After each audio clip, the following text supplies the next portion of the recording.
President Trump, stop bombing Yemen and exit the Middle East. Was Yemen in the process of attacking the United States? No. Did the president in that case go to Congress and seek a declaration of war against the country? No. Yemen hadn't even threatened the United States before the bombs started falling.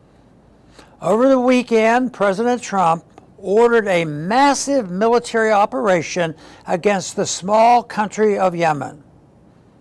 Was Yemen in the process of attacking the United States? No. Did the president in that case go to Congress and seek a declaration of war against the country? No. The fact is, Yemen hadn't even threatened the United States before the bombs started falling.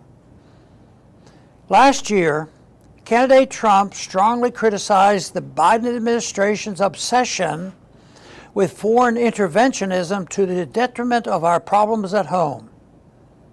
In an interview at the Libertarian National Convention, he criticized Biden's warmongering to podcaster Tim Pool, saying, "You can solve problems over a telephone. Instead, they start dropping bombs.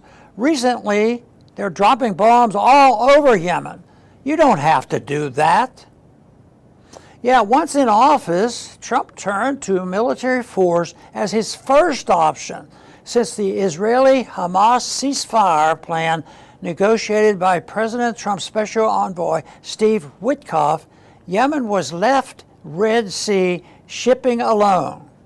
However, after Israel's implemented a total blockade of humanitarian relief to the citizens of Gaza last week, Houthis leaders threatened to again begin blocking Israel's Red Sea shipping activity.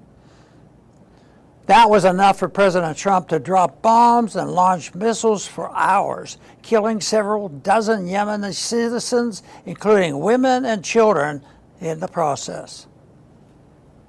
After the attack, Trump not only threatened much more force to be used against Yemen, but he also threatened Iran.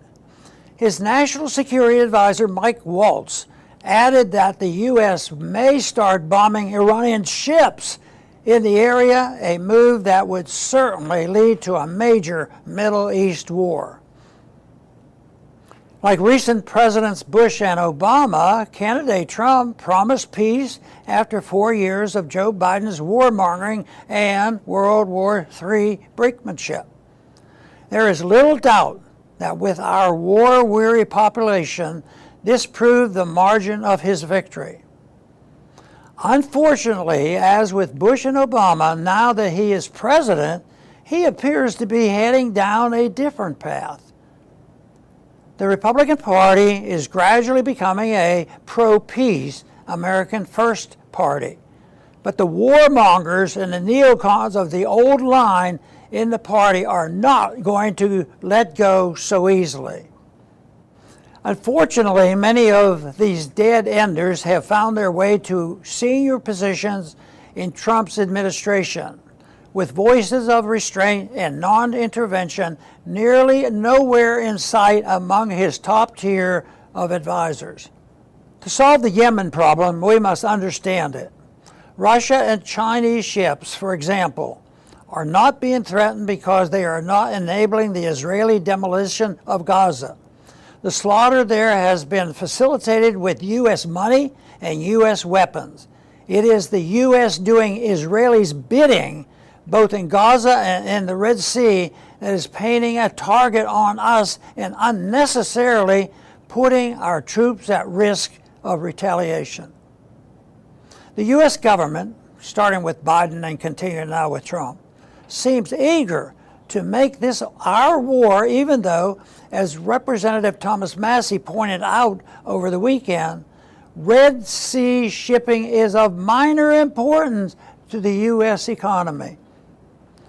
In a real America First foreign policy, we would be following the Russian and Chinese lead in staying out of the conflict. It's not our war. End U.S. military involvement in the Middle East and our troubles disappear. It's really is that simple. Thanks for listening.